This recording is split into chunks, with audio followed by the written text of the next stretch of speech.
여러분 안녕하십니까? 정격시사 정창준입니다. 트럼프 미국 대통령이 잠시 뒤 우리 통상협상단을 만날 예정이어서 결과에 관심이 집중되고 있습니다.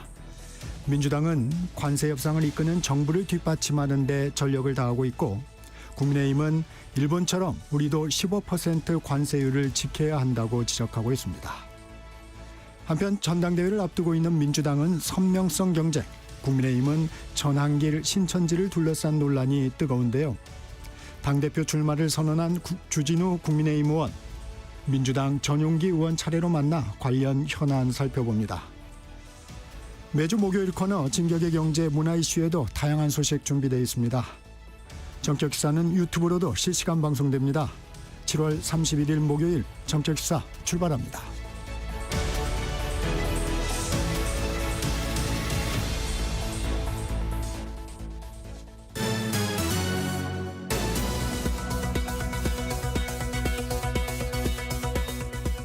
뉴스브리핑 시작합니다. 세계일보 이현미 기자 나와 있습니다. 안녕하세요. 안녕하세요.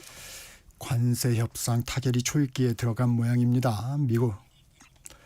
미국과의 관세 협상 이제 타결됐다는 소식도 전해지고 있는데 현재 진행 상황 일단 좀 전해주시겠어요? 네, 지금 미 워싱턴에는 우리 정부의 경제, 산업, 통상, 외교 당국자들이 총집결에 있을 뿐만 아니라 재계 총수들도 모여들었습니다. 도널드 트럼프 미국 대통령이 우리 시간으로 오늘 새벽 5시쯤 자신의 SNS인 트루스 소셜에 한국은 현재 25%의 상호 관세가 책정돼 있지만 그들은 그 관세를 인하하기 위해 제안을 가지고 왔다. 나는 오늘 한국 무역대표단을 만날 거라고 밝혔습니다. 구윤철 경제부총리를 비롯한 협상단이 우리 시간으로 오전 5시 30분, 그러니까 2시간 전에 트럼프 대통령을 만나기 위해 백악관에 도착을 했었습니다. 대통령실은 면담 결과에 따라 긴급 브리핑을 할 수도 있다며 결과를 주시하고 있습니다. 이에 앞서 미 월스트리트 저널은 하워드 러트닉 미 상무장관이 우리 협상단에게 최선의 최종안을 테이블에 올려달라, 모든 걸 가져와야 한다고 말했다고 보도했는데요. 이런 노골적인 압박에 어제 미국에 도착한 구윤철 경제부총리는 러트닉 미 상무장관부터 만났습니다. 2시간가량 협상하면서 우리 정부가 준비한 최종안에 대해 상의한 걸로 알려졌는데요. 한미 간의 조선업 협력 방안을 구체적으로... 잠시 이 얘기부터 전달하고 갈까요? 예. 속보가 좀 들어왔는데요. 트럼프 미국 대통령이 밝힌 것으로 나와 있는데 한국이 미국에 3,500억 달러의 투자를 하기로 했고 상호 관세율은 25%에서 15%로 낮추는 것으로 말한 것으로 지금 전해지고 있습니다. 이게 협상 쟁점이 무엇이었는지 일단 그동안의 좀 상황을 좀 살펴볼까요? 네, 그러니까 일단 투자 규모에 대한 한미 간 의견차가 컸었습니다. 우리 정부는 처음에 1,000억 달러를 제시했다가 금액을 높여서 2,000억 달러를 제안한 걸로 알려졌는데 미국은 4,000억 달러를 요구하고 있었습니다. 그런데 방금 전해주신 소식처럼 그 절충선인 3,500억 달러로 이제 합의를 본 것 같은데요. 네. 경제 규모가 우리의 2배가 넘는 일본이 5,500억 달러인데 애초에 미국이 제시했던 4,000억 달러 투자는 버거운 액수라는 그 지적이 나왔었습니다. 앞서 협상을 타결한 국가들 모두 또 쌀과 소고기 같은 농축산물 시장 일부를 미국에 개방을 했습니다. 우리는 이 부분에 대한 민감도가 매우 높다 보니 네. 이 부분에 대해서도 어디까지 내주고 지켰는지도 지금 관심사 중 하나입니다.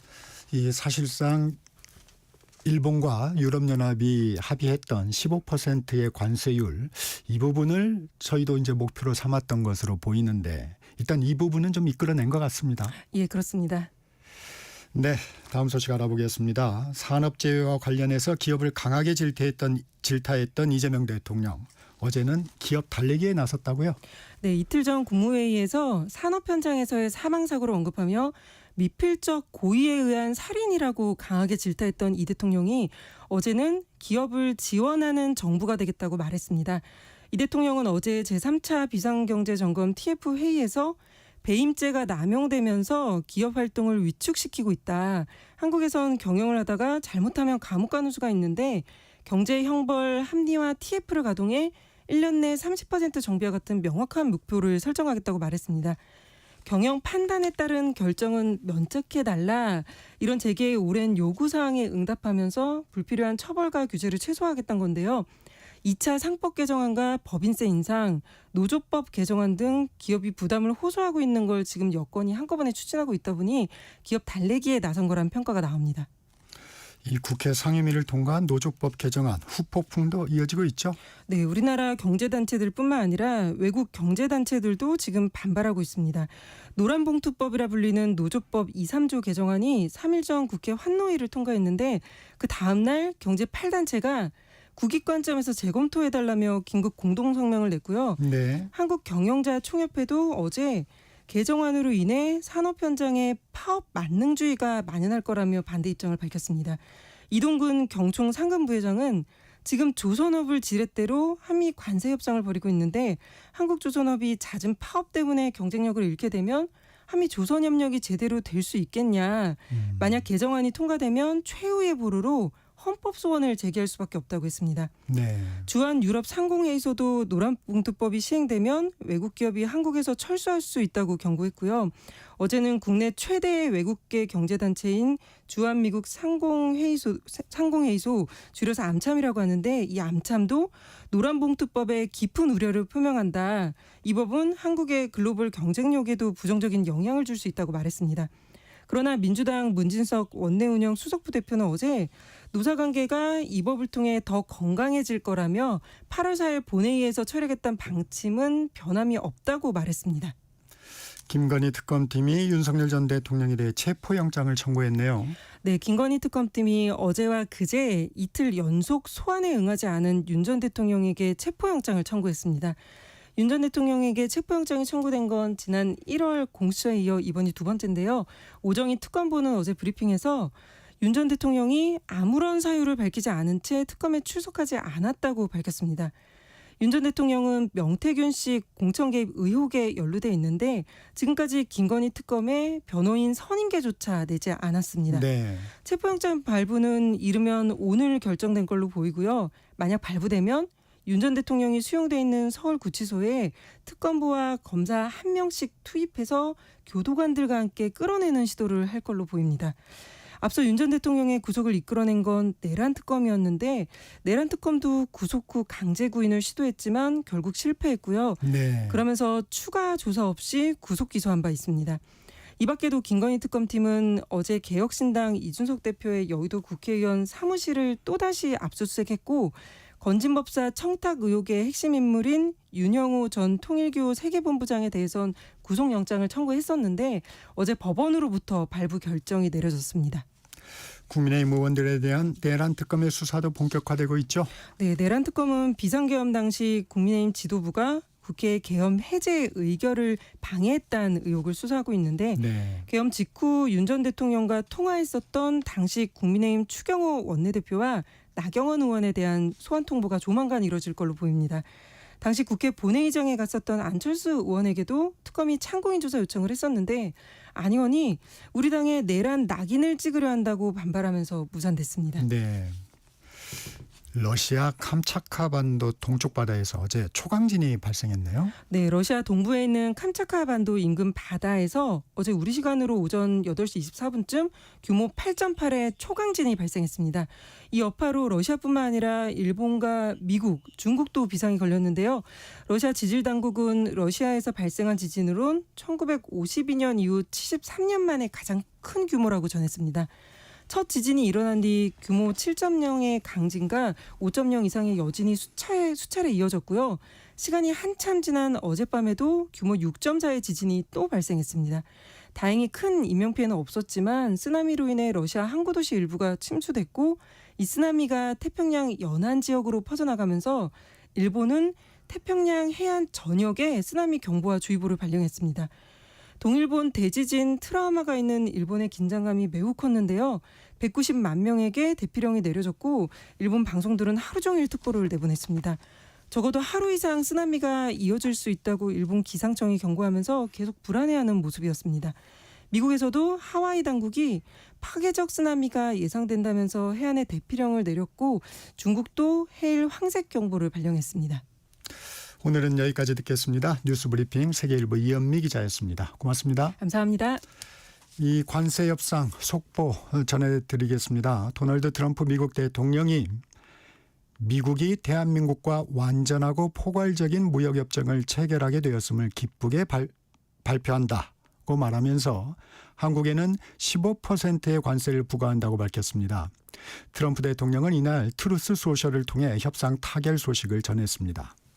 트럼프 대통령의 얘기 조금 더 전해드리면요. 한국과 전면적이고 완전한 무역 합의에 이르렀다.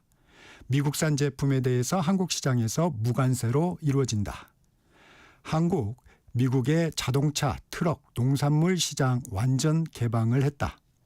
2주 후에 이재명 대통령과 백악관서 정상회담을 한다. 이렇게 얘기를 했습니다. 네, 정격시사 듣고 계신 지금 시각 7시 30분입니다. 이어서 날씨와 교통정보 전해드립니다. 전격시사 날씨 정보입니다. 오늘도 어제만큼 덥겠습니다. 지난 밤 사이에도 많은 지역에서 열대야가 나타났고요. 한낮에는 서울과 대전, 대구 36도, 광주 35도, 강릉과 제주 33도, 부산 32도까지 오를 전망입니다. 현재 전국 대부분 지역에 폭염경보가 발효 중이고 당분간 극심한 폭염과 열대야는 계속 이어지겠습니다. 오늘 오전까지 제주도와 강원 영서 북부, 전남 서해안에는 비가 조금 오는 곳이 있겠고요. 그 밖의 지역에는 빗방울이 떨어질 수 있겠습니다. 오늘도 구름 사이로 볕이 뜨겁게 내리쬐겠고 제주도 해안과 남해안에서는 높은 너울을 주의하셔야겠습니다. 현재 서울의 기온은 29.5도입니다. 날씨 정보 송소진입니다.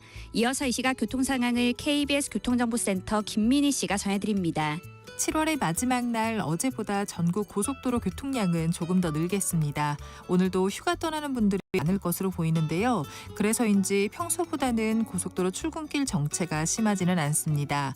서울 양양고속도로 양양 쪽으로는 화도분기점에서 서종 사이로 정체 시작됐고요. 광주 원주고속도로에서는 원주 쪽으로 초월 일대로 교통량이 빠르게 늘고 있습니다. 영동고속도로 강릉 쪽으로는 둔대분기점에서 부곡 사이와 더 가서는 용인에서 양지터널 사이로 정체입니다. 경부고속도로 서울 방면으로는 양재부터 반포 사이로만 정체입니다.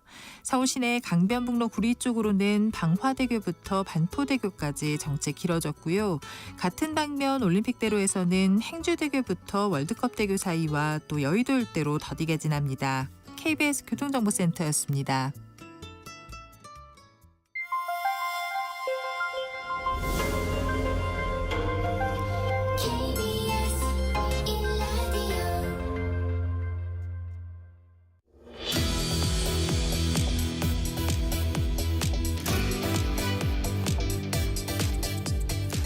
전격 인터뷰 국민의힘 당권주자 주진우 의원 먼저 만나보겠습니다. 의원님 안녕하세요. 네, 반갑습니다. 주진우 의원입니다. 의원님 들어오시는 시간에 관세 협상 타결 소식이 전해졌습니다. 네. 일단 15% 상호 관세율이 발표가 됐는데 좀 어떻게 평가하십니까? 상호 관세율 15%는 EU나 일본하고 동일한 수준이고요.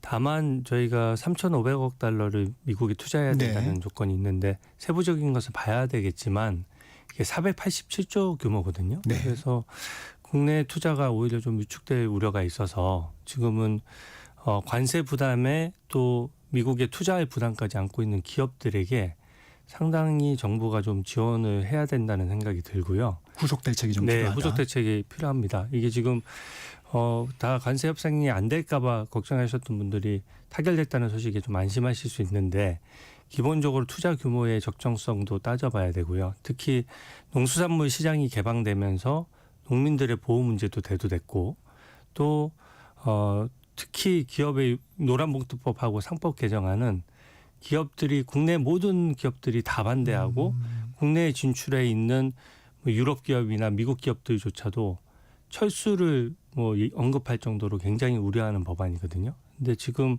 관세 부담이 늘어난 상태에서 미국 투자 금액도 늘리고 또 기업 부담도 같이 늘리면 어떻게 보면 기업에게 굉장한 위기가 올 수 있고 또 우리 주식시장이나 경제에도 아주 안 좋을 수 있다. 그런 점이 우려가 됩니다. 국회에서도 좀 후속 논의가 있어야 되겠네요. 네. 네. 의원님의 당권 도전 깜짝 출마라는 표현도 나올 만큼 의외였습니다. 출마의 계기는 뭐였습니까? 네, 저는 이제 전당대회가 있으면 좀 새로운 미래 비전을 가지고 여러 분들이 나오셔서 경쟁할 것으로 생각했는데 또다시 찬탄 반탄 구도로 단순하게 네. 흘러서 제가 나옴으로써 세대 교체 프레임도 좀 제기를 하고요.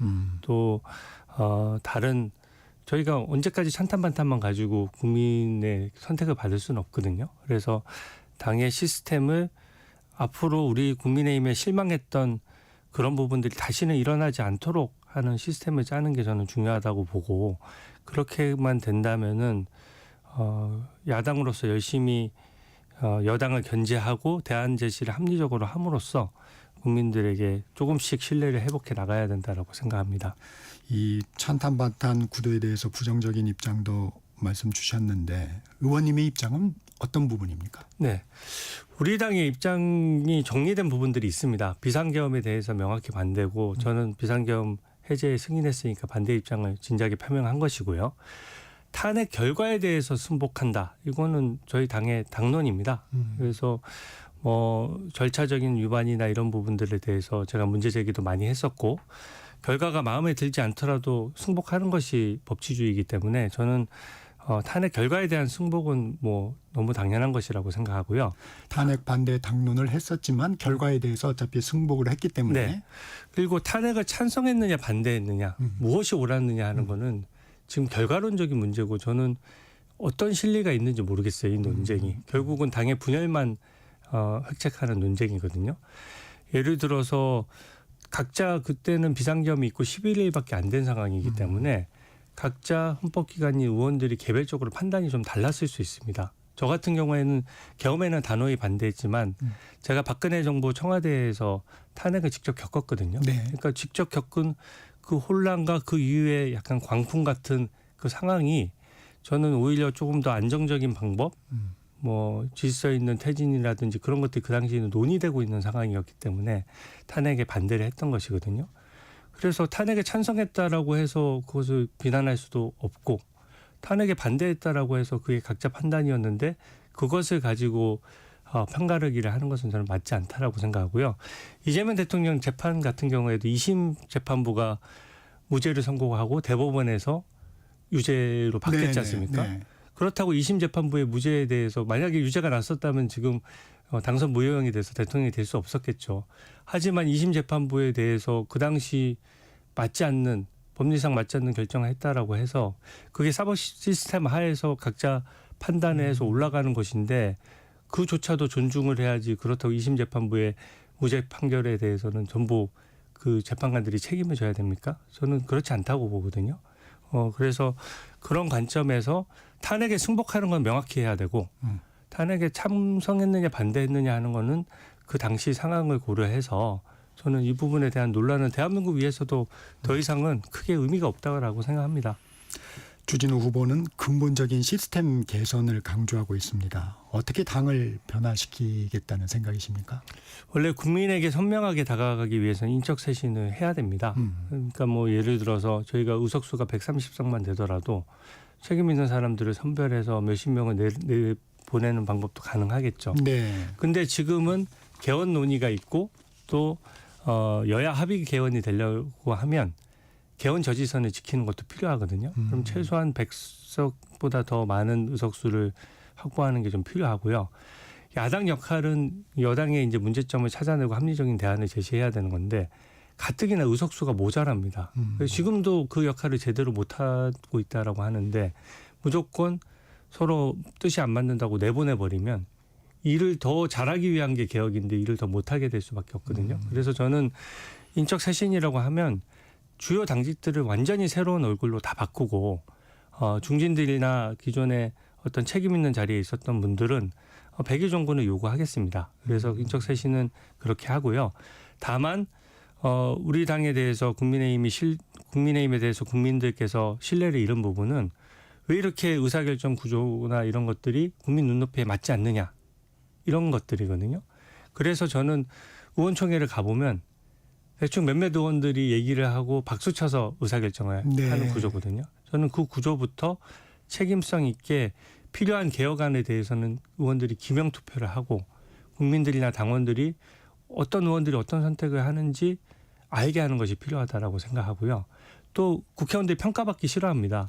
모든 공무원들이나 기업에 네. 다니는 분들은 6개월이나 1년마다 다 평가를 받는데 국회의원들은 4년마다 평가를 받다 보니까 중간에 제대로 일을 안 하는 사람도 있다는 비판이 있어 왔거든요. 저는 연 이해전도 다면 평가를 통해서 당원들과 밑에서 일했던 보좌진까지 다 평가를 종합적으로 해서 그걸 추적해 나간다면 지금 말씀하시는 문제 있는 의원들은 다음 공천 과정에서 자연스럽게 걸러질 것이라고 생각합니다.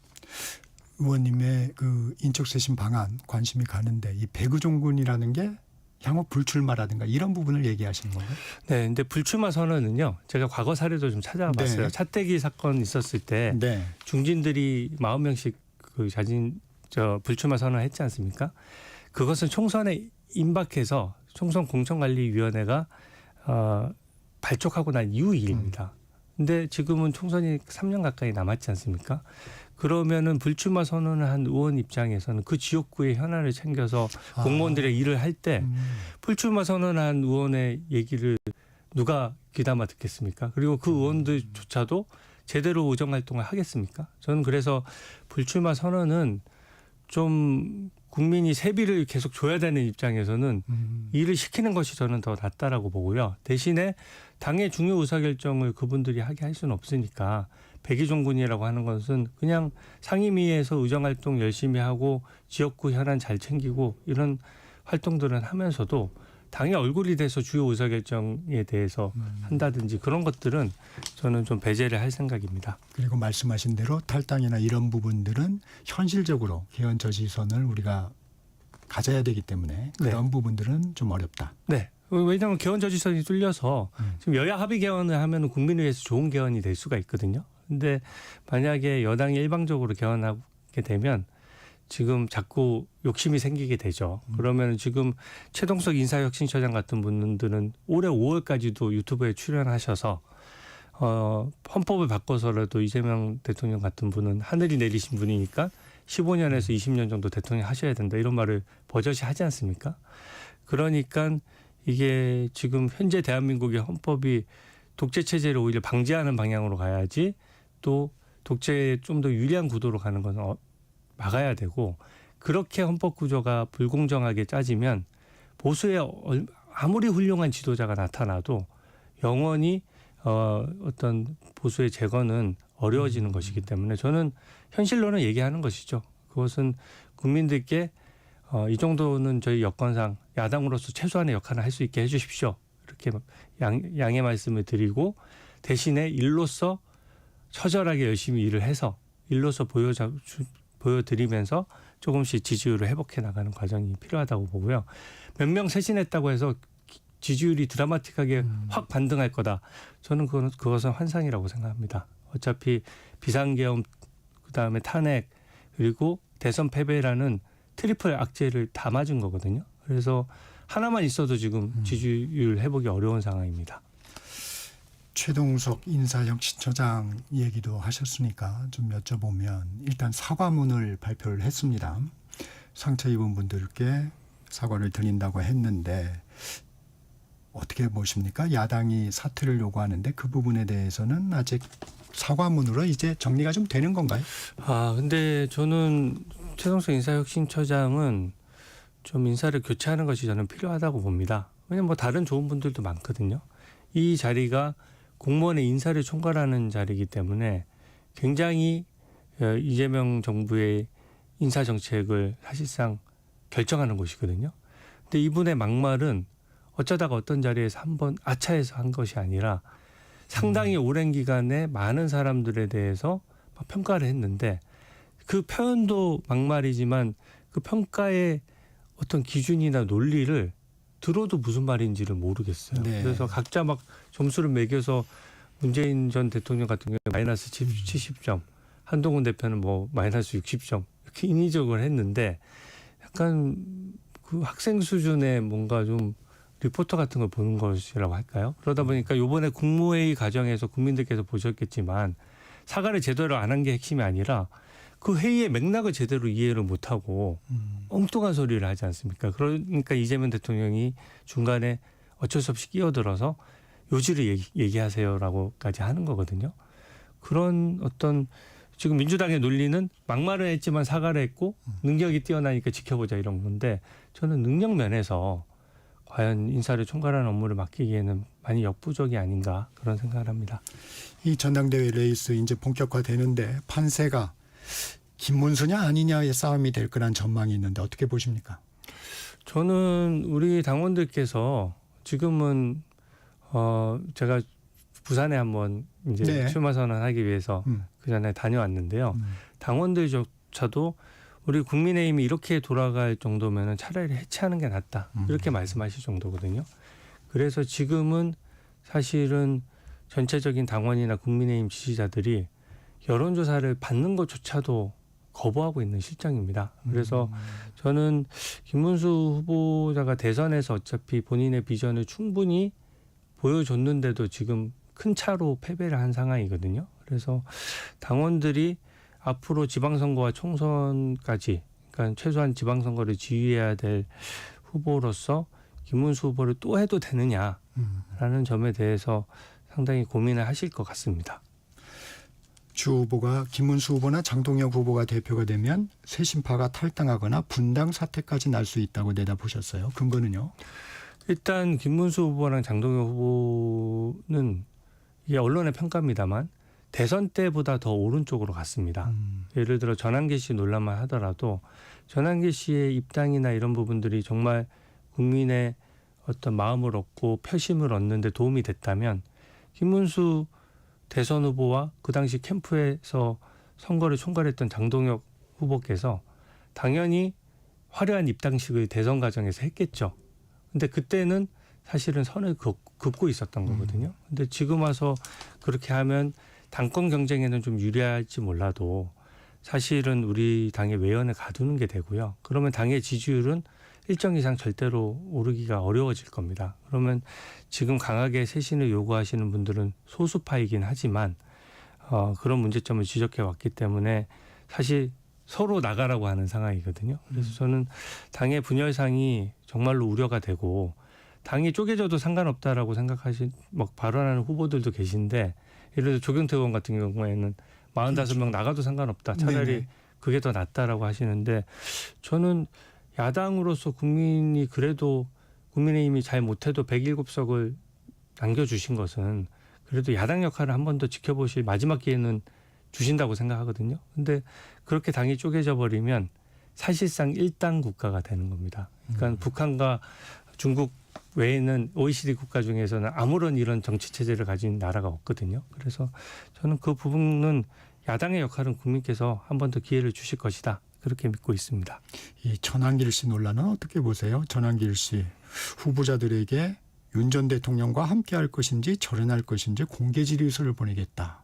그리고 전당대회 영향력을 행사하겠다고 공언하고 있습니다. 근데 윤 전 대통령과 같이 간다는 그 추상적인 말이 저는 어떤 의미인지 모르겠어요. 그러니까 윤 전 대통령의 재판에 얘기하는 거라면 저희 입장은 간명합니다. 전 제가 개인적인 인연이 두터우니까 안타까운 네. 마음은 제가 제일 크죠. 하지만 전직 대통령이나 현직 대통령이나 일반 국민이나 똑같이 재판에 있어서는 공정한 절차를 보장받고 또 재판에 공정하게 임해야 된다. 이게 저희 입장이지 않습니까? 네. 근데 이 재판을 얘기하는 것이라고 하면 어떤 그런 원칙이 지켜져야 될 것 같고요.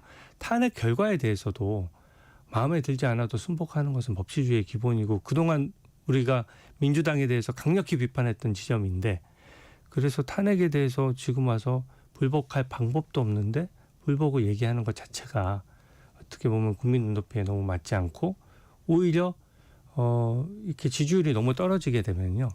사실 재판부도 여론이나 언론의 상황을 볼 수밖에 없거든요. 오히려 지지율이 너무 격차가 나면서 원래 재판 중인 분에게 다시 구속영장을 청구하는 건 굉장히 드문 일입니다. 일반 국민도 잘 없어요. 그럼에도 불구하고 구속영장이 청구되고 발부되는 것은 지금 우리 당이 꼭 지지율뿐만 아니라 당의 시스템이 망가져 있는 것과도 직결되는 문제이기 때문에 오히려 지금 이럴 때일수록 우리를 반대했던 분들에 대해서 더 설득하고 그분들의 눈높이에 더 맞출 필요가 있다. 그런 말씀을 드립니다. 홍준표 전 시장이 제기한 2021년 대선 경선 당시 신천지 개입설, 야당에서는 진상조사단을 만들기로 했어요. 이 부분 좀 어떻게 보십니까? 저는 신천지 문제는 이제 야당이 아니고 여당에서 오히려 네. 진상조사단을 만들기로 했습니다. 신천지나 통일교 문제는 사실은 사실관계가 현재 나온 건 아닙니다. 근데 그렇다고 해서 그냥 어떤 종교 관련돼서 가입을 하는 것에 대해서 무조건 안 따져본다라고 하면 사실 특정 종교가 특정 시기에 아주 많은 인원이 들어왔다라고 하면 그것은 민주적인 절차나 이런 부분에 좀 잘못된 영향을 미칠 수가 있는 부분이거든요. 근데 저는 지금은 완전한 의혹 단계이기 때문에 그 의혹이 확인도 되지 않은 상태에서 가정적으로 저희가 그것을 또 다시 이슈화해서 가뜩이나 전당대회가 지금 새로운 이슈가 없는데 그 이슈까지 끌고 가는 것은 저는 바람직하지 않다고 봅니다. 당에서 다시 한번 조사를 해볼 필요는 있다고 보세요? 근데 이게 저도 어떤 조사 방법이 있을지 모르겠는데 아마 그 외부에는 당원 조사 권한이 없거든요. 근데 우리가 당원들을 가입할 때 종교의 자유 때문에 종교 여부도 사실 따지지 않고 당원에 가입을 받기 때문에 어쨌든 당원이 필요한 사실관계 확인이 들어왔을 때 당이 그것을 감출 필요는 없지만 이제 당이 자체적으로 확인하는 데는 일정한 한계가 있지 않을까 싶습니다. 특검의 수사 상황은 좀 어떻게 보고 계세요? 특히 국민의힘 의원들, 야당 의원들에 대한 강제 수사가 본격화되고 있습니다. 네. 지금 의원님도 이제 검사 출신이신데 네. 수사의 진행 상황은 좀 어떻게 보고 계십니까? 저는 우리 당은 특검 수사에 이제 당당하게 임하고 대신에 나중에 적법 절차 부분은 저희가 엄격히 따져서 책임을 물을 건 물어야 된다라고 생각하는데요.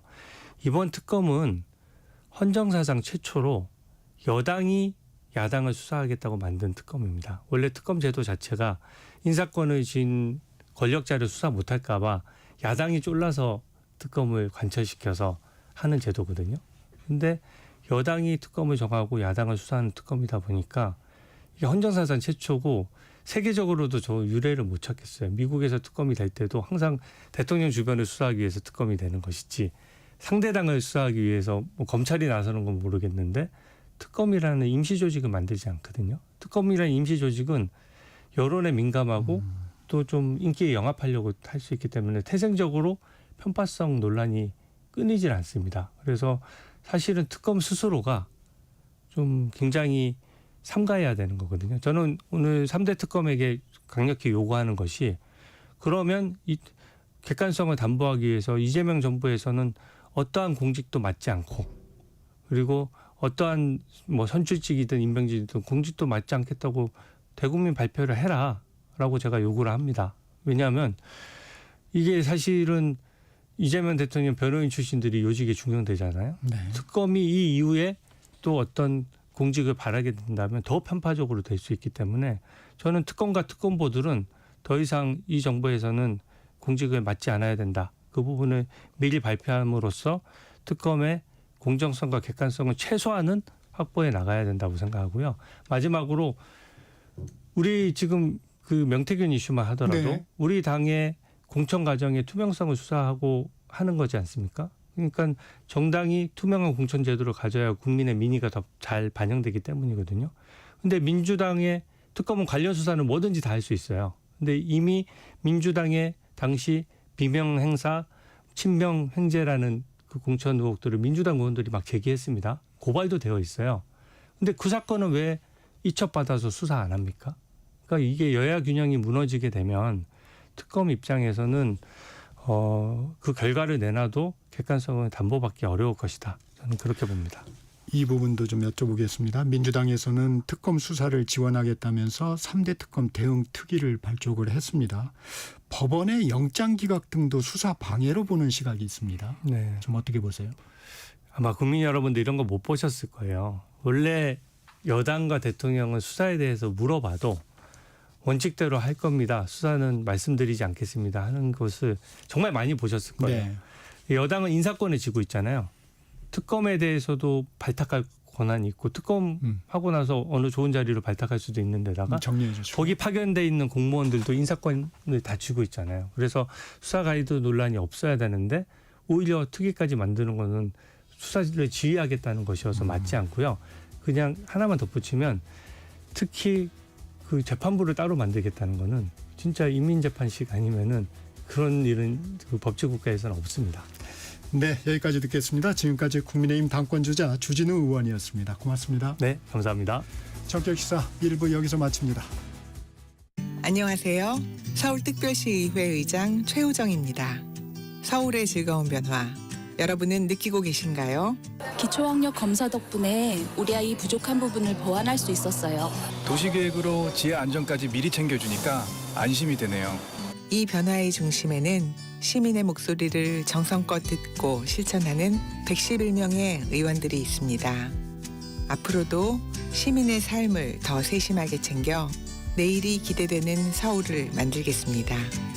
청렴한 의회로 늘 시민 곁에 있겠습니다. 이 캠페인은 서울특별시의회와 함께합니다. 광복 80년 KBS 라디오 캠페인 밸류업 대한민국.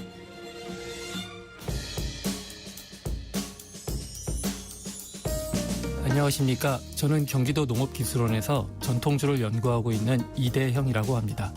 막걸리나 약주와 같은 술이 기본 재료가 쌀, 누룩, 물 3가지입니다. 하지만 전처리 방식이나 발효 온도, 시간에 따라서 매우 다양한 맛과 향이 납니다. 참이향이 느껴지기도 하고 포도향이 느껴지기도 합니다. 여기에 과일이나 허브와 같은 부재료가 더해질 경우 그 조합은 훨씬 더 다채로워집니다. 전통주는 마실 때마다 전혀 다른 술을 경험하는 매력적인 술이라 생각합니다.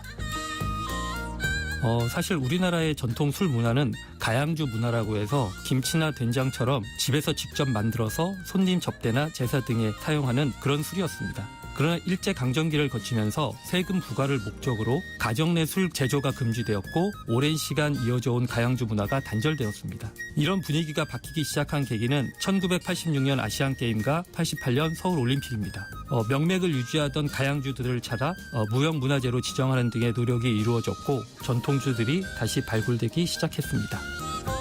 최근 들어 전통주에 대한 관심이 높아지고 있지만 이러한 흐름이 일시적인 유행이 되지 않게 하기 위해서는 꾸준한 홍보와 소통이 반드시 뒤따라야 한다고 생각합니다. 저는 전통주를 단순히 술이라는 범주에 가두기보다는 우리 고유의 문화로 바라보는 시각이 필요하다고 생각합니다. 전통주의 다양성과 맛을 사람들이 알아준다면 전통주 역시 머지않아 우리 문화를 대표하는 술로 우뚝 설 수 있을 것이라 생각합니다. 광복 80년 우리가 가야 할 길을 묻습니다. KBS 라디오 캠페인 밸류업 대한민국이었습니다.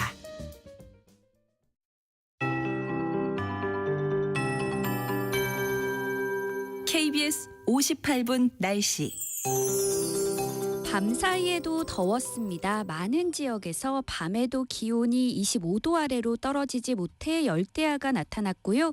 현재 기온은 서울과 제주 성산, 전남 완도가 29.5도로 전국에서 가장 높은 상태입니다. 오늘 어제만큼 덥겠습니다. 한낮에 전북 정읍이 37도, 서울과 대전, 대구 36도, 광주 35도, 강릉, 제주 33도, 부산 32도까지 오를 전망입니다. 현재 전국 대부분 지역에 폭염경보가 내려져 있고요. 다음 주 초반까지는 오늘과 비슷한 기온으로 폭염과 열대야가 이어지겠습니다. 건강관리에 더욱 신경을 쓰시기 바랍니다. 오늘도 구름 사이로 볕이 뜨겁게 내리쬐겠지만 제주도는 아침까지, 강원 영서 북부와 전남 서해안은 오전까지 비가 조금 오는 곳이 있겠고요. 수도권을 비롯한 그 밖의 지역에도 빗방울이 떨어질 수 있겠습니다. 오늘 강원 산지와 동해안은 안개가 짙게 끼겠고 제주도는 바람이 강하게 불겠습니다. 또 제주 해안과 남해안에서는 높은 너울을 주의하셔야겠습니다. 한편 일요일 오후부터 월요일 오전 사이에는 제주도에 비 소식이 있습니다. 현재 서울의 기온은 29.5도, 습도는 67%입니다. 송소진입니다.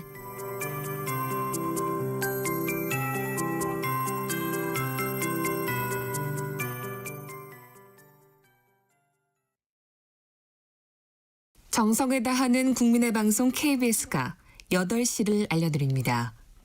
AM 711kHz, FM 97.3MHz, KBS 1라디오입니다. HLKA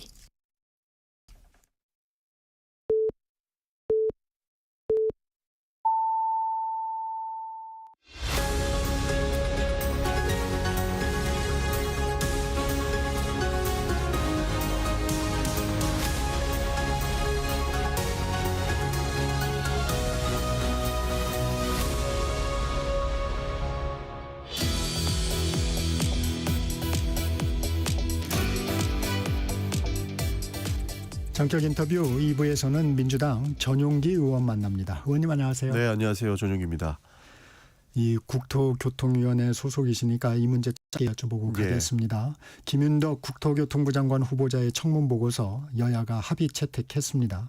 이 전문성 공방이 좀 있었는데 청문 보고서 합의 배경은 좀 어떻습니까? 우선 적합과 비적합을 이렇게 병기해서 채택을 하긴 했습니다. 그러나 우려했던 전문성 문제는 청문회 과정 중에 저는 해소됐다고 평가를 합니다. 네. 그렇기 때문에 여야가 합의해서 청문 보고서를 채택한 것으로 볼 수 있을 거라고 보거든요. 기본적으로 김윤덕 장관 후보자 같은 경우에는 국토교통위원회에서 4년간 의정활동을 펼쳐왔습니다. 그리고 지금 국토균형발전에는 최적임자다라고 하는 그 대통령의 메시지가 있었는데 그것이 기존의 수도권에서 활동하던 많은 분들이 장관 후보자가 됐었는데 네. 이번에는 지방에서 국토균형 발전을 가장 최전선에서 이야기하시던 분이 김윤덕 의원이었거든요. 그런 측면에서 그런 전문성과 그 결단력을 인정받아서 청문 보고서가 채택됐다. 이렇게 봐주시면 좋을 것 같습니다. 그래서 야당에서는 너무 지역 현안에 치중하지 않았나 이런 얘기도 했던 것 같아요. 사실상 그 국토 균형 발전 측면에서 반대하는 사람은 없을 거라고 봅니다. 그러나 과거에 국토교통위원으로서 지방과 그 지역 균형 발전을 지속적으로 이야기한 부분을 사실 이야기한 분도 계셨는데요. 그래도 우리가 가야 할 방향이라고 하는 측면에서 야당 의원님들도 인정을 해주셨던 것 같고요. 그런 측면에서 논란이 되었던 그 전문성 문제도 일부 해소됐고 결국에는 채택을 하게 되었다라고 보고 있습니다. 미국과의 관세 협상 최대 현안이었는데 타결이 됐습니다. 예. 상호 관세 15%로 낮췄습니다. 좀 어떻게 평가하십니까? 일단 미국과의 협상이 타결된 것은 굉장히 성공적이라고 평가합니다. 타결되지 않았다면 우리에게 올 후폭풍들이 굉장히 많았었는데요. 타결이 된 지점에서는 굉장히 높게 평가하고 많이 선방했다라고 저는 평가를 합니다. 트럼프 대통령이 밝힌 여러 가지 내용들이 있습니다. 뭐 자동차 문제부터 농산물 문제 같은 경우들이 있는데 사실 트럼프 대통령의 협상 기술이 이렇게 협상 직후에 큰 성과부터 먼저 얘기하는 스타일 아니십니까? 그러다 보니 우리 나라에서 우려하는 사안들이 여러 가지가 있는 것 같는데 지금 대통령실에서 아마 브리핑을 하고 있을 것이거든요. 그래서 우리 협상 측의 입장도 들어보고 그런 우려들을 하나씩 타개해 나가는 것이 좋을 것 같다라는 생각입니다. 앞서 주진우 의원 저희 프로그램에 나와서 인터뷰를 했는데 이 관세의 부담 또 이 막대한 투자 지금 3,500억 달러 투자를 약속한 것으로 일단 트럼프 대통령은 밝혔는데 이 기업의 부담이 상당하다. 그러면 그런데 민주당에서는 뭐 노란봉투법 법인세 올린다. 이 기업을 좀 옥죄는 뭐 행보를 하고 있다. 이런 부분에 대한 후속 조치가 필요하다. 이런 얘기도 했어요. 뭐 여러 우려 사안들은 알겠지만요. 저희는 기업이 더 잘 기업 운영을 할 수 있게끔 도와주자라고 하는 주의입니다. 예를 들어서 저희가 규제하고자 하는 부분들은 일하면서 죽음을 맞이하는 사회는 비정상적인 사회이기 때문에 그것을 바로 잡는 것이고요. 그러나 기업의 신뢰도를 올리기 위해서 상법을 개정해야 된다고 하는 부분들 그리고 어저께 이재명 대통령께서 밝힌 것처럼 배임죄는 귀에 걸면 귀걸이고 코에 걸면 코걸이였거든요. 이런 것들을 형법상의 문제들을 해소해 줌으로써 기업이 더 자율적으로 기업 운영을 할 수 있게끔 지원을 하는 것이 기업을 마치 옥죄는 것만으로 볼 수 있을까에 대한 고민이 있는 겁니다. 그런 차원에서 관세 협상에서도 뭐 3,500억 달러를 이렇게 우리가 돈을 주는 것처럼 읽을 필요는 없다고 봅니다. 이 투자는 결국 우리 기업이 미국에 진출할 수 있게끔 지원하는 방향도 있는 것이거든요. 그리고 그 투자를 통해서 대미 관계도 만들어 나감과 동시에 우리나라가 결국 우리 기업을 지원함으로써 또 다른 성과를 만들어내고 그것을 매개로 미국에 진출할 수 있는 기회를 열고 그 지원을 사실상 더해줄 수 있는 부분도 있기 때문에 이것은 사실상 양날의 검으로 볼 수 있지만 너무 부정적으로 볼 필요는 없다라고 하는 말씀도 좀 드리고 싶습니다. 또 관심이 가는 부분이 2주 내에 백악관서 이재명 대통령과 정상회담을 하겠다. 이 부분도 저희가 이제 계속 관심을 가졌던 부분 아닙니까? 그렇습니다. 사실 눈여겨볼 부분이 트럼프 대통령이 무엇을 원할까? 그러니까 자국의 이익을 대변하기 위해서 조금 강하게 나오는 측면들이 있었는데 저 사람 또한 원하는 게 있을 것이다라는 생각 많이 하지 않았습니까? 그 부분이 저는 조선업에 대한 협력이라고 보는 겁니다. 그 조선업에 대한 협력도 지금 이 관세 협상 내용 중에 들어간 것 같은데 아무래도 본인이 원하는 걸 하나 줬다 보니 관세도 15%로 타결될 수 있지 않았나 싶거든요. 그런 측면에서 저는 긍정적인 평가를 하지 않을 수가 없다라고 보는 겁니다. 우리 천용기 의원님이 지금 브리핑을 하고 있을 테니까 좀 상황을 농산물 부분 봐야 된다고 그랬는데 네. 속보가 하나 또 나왔네요. 대통령실에서 국내 쌀과 소고기 시장 추가 개방은 안 하는 것으로 합의를 네. 했다. 그 부분도 잘 지켜낸 것 같습니다. 이 당권 후보들도 사실 30개월령 이상의 소고기 수입을 막아야 한다고 했는데 일단 협상 내용을 우리 대통령실의 브리핑을 보면 트럼프 대통령은 농산물 전면 개방이다 이렇게 예. 이제 말을 했는데 그 부분은 지켜낸 것으로 보입니다. 특검 수사 상황 좀 알아볼까요? 민주당이 특검 수사를 지원하는 3대 특검 종합대응특별위원회 네. 출범을 했습니다. 어떤 지원을 하게 됩니까? 기본적으로 특검이 진행되고 있는데 이 수사를 받는 부분들은 정치적인 수단으로 활용하는 경우가 많습니다. 뭐 가령 내란 특검과 관련해서는 안철수 후보도 결국엔 요청을 한 거거든요. 특검에서 참고인 참고인으로 조사. 나와줄 수 있느냐. 그리고 그 12.3 계엄 당시에 국민의힘에서 혹시나 투표 방해 행위가 있었는지에 대한 내용을 여쭤보기 위해서 이렇게 요청을 하는 상황인데 이 또한 정치적으로 해소하려고 하는 부분들이 있고 김건희 특검이나 뭐 최상봉 특검 같은 경우에도 특검은 사실관계를 파헤치기 위한 노력을 하는 것인데 정치적인 공방으로 끌고 가려고 하는 부분들이 있습니다. 그런 부분들은 정당에서 정치적으로 해소해줘야 되는 부분들이 있기 때문에 그런 그 여론이라든지 여러 가지 정치적인 상황에 대한 지원을 하게 되는 겁니다. 이후에 있을 뭐 진실 공방이라든지 이런 부분들은 증거에 입각해서 특검이 잘 할 것이라고 보기 때문에 그 후속 조치를 하는 것이고 정치적인 상황 관리를 내란 특검 TF에서 하게 된다. 이렇게 봐주시면 좋을 것 같습니다.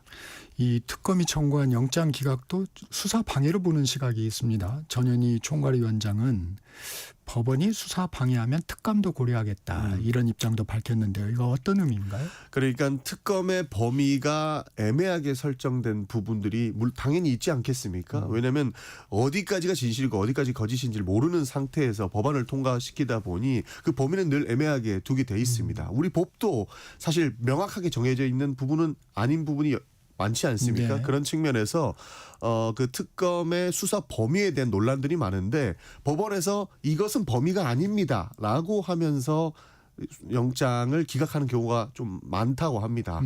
다른 경우보다 조금 더 많은 비율들을 기각하고 있다라고 하는 것들이 포착돼서 전현희 최고위원께서 아니 범위에 대해서 당연히 사실관계를 명확하게 하기 위해서 만들어 놓은 건데 법원에서 왜 기각을 하려고 하느냐라고 하는 비판을 하는 겁니다. 그런 측면에서 사실 그 영장과 관련된 내용들은 수사 범위는 이미 추가적으로 발견되는 정황들이나 근거들이 있기 때문에 전향적으로 영장을 사실 발부할 필요가 있다고 보는 부분이거든요. 그런 측면에서는 저희는 우려되는 부분들을 해소시키고자 합니다. 이렇게 이해해 주시면 좋을 것 같습니다. 그 이준석 법사위원장이시죠? 그 특별재판부를 얘기도 했었어요. 네. 이게 필요하다고 보십니까? 저는 특별재판부가 필요하다고 봅니다. 그러니까 이 특별재판부를 이야기하는데 지기현 재판장을 이야기하지 않을 수가 없거든요. 과거에 있던 관행들을 모두 되돌려 놓고 윤석열 전 대통령을 구속 취소시키는 초유의 상황이 벌어졌습니다. 그러니까 뭐 구속 영장 청구 기간을 날이 아닌 시간으로 본다라고 하는 이런 시각이 있었는데 일단 기본적으로 우리가 모든 재판관들을 국민들께서는 믿고 있지 않습니까? 그러나 굉장히 석연치 않은 부분들을 이미 우리가 확인을 했습니다. 근데 더 이상 어떻게 믿으라고 이야기할 수 있겠습니까? 그런 측면에서 지금의 재판부 전체를 신뢰하지 않는 것은 아니지만 이 내란과 관련해서 그리고 최고 권력자였던 윤석열 전 대통령을 재판하고 그 밑에 있었던 내란 주요 임무 종사자로 재판을 받고 있는 분들의 재판은 적어도 특별재판부라도 만들어서 재판을 해야 되는 것 아니냐. 그게 더 신뢰할 수 있는 상황을 만드는 것이 아니냐 하는 측면에서 이준석 법사위원장이 이야기할 수밖에 없는 상황이었던 것이죠. 실제로 많은 국민들께서 요구하고 있고 민주당 내부에서도 특별재판부의 설치는 검토돼야 된다라고 주장하는 분들이 많습니다. 근데 현행 헌법에서는 군사재판을 제외한 특별법원은 인정을 안 한다면서요? 네, 그런 논란이 있을 수 있습니다. 이런 사실 문제가 있다면 사법당국에서 정리할 수 있는 부분도 저는 있다고 봅니다. 만약에 특별재판부가 법률상으로 헌법에 문제가 생긴다고 한다면 사람들이 요구하는 부분들은 지금 현행재판부에 대한 문제 제기이기 때문에 현행재판부가 회피를 할 수 있는 방법도 있는 것이고요.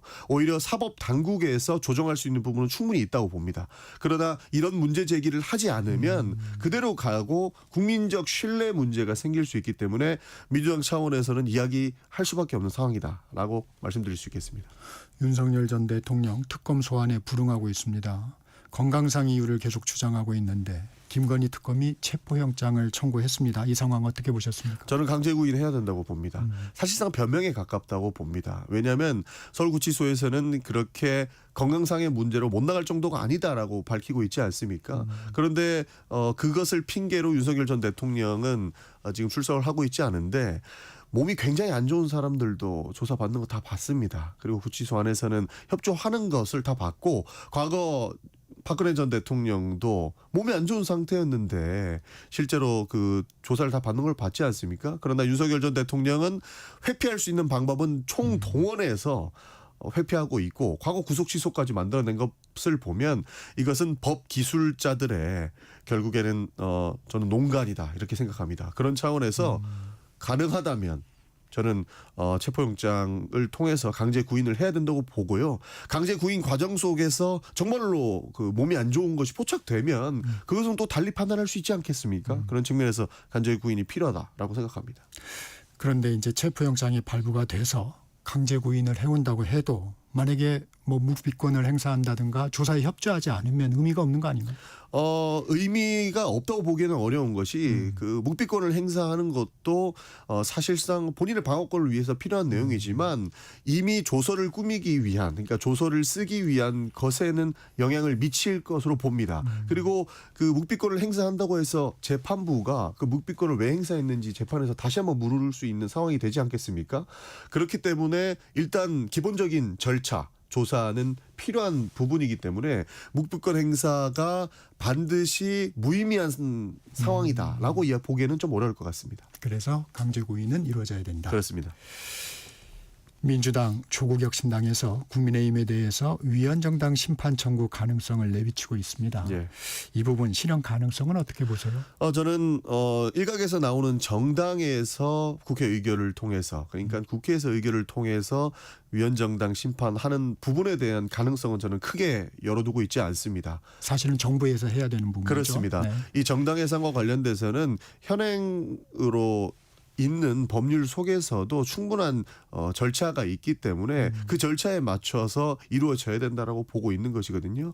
그리고 지금 국민의힘 상황이라면 오히려 해야 된다고 생각을 할 정도입니다. 그러나 국민의힘에서 자정 능력을 가지고 이런 문제들을 그러니까 과거 내란 행위들을 반성하고 이를 바로잡는 행위들을 한다면 크게 위헌정당 심판 청구가 이루어질 가능성은 높지 않다. 저는 그렇게 평가를 합니다.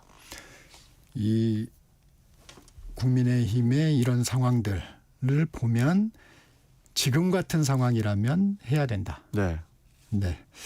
지금처럼 반성하지 않고 오히려 더 윤석열 전 대통령의 탄핵을 반대했던 부분들 그리고 그 과정 속에서 그 뭐 체포영장을 막아서기 위해서 나갔던 분들 이런 분들이 지속적으로 남아 있고 과거의 과오들을 인정하지 않으려 든다면 필요한 상황 아니겠습니까? 그러나 대한민국 정당과 시스템은 그렇게 무지하지 않다고 저는 생각을 합니다. 이런 부분들을 바로잡는 자정 능력이 전혀 없다라고 보지는 않기 때문에 그런 모습들을 보인다면 실제 현행 법률에서 청구하는 그 위헌 정당 심판은 이루어지지 않을 것으로 보고 있습니다.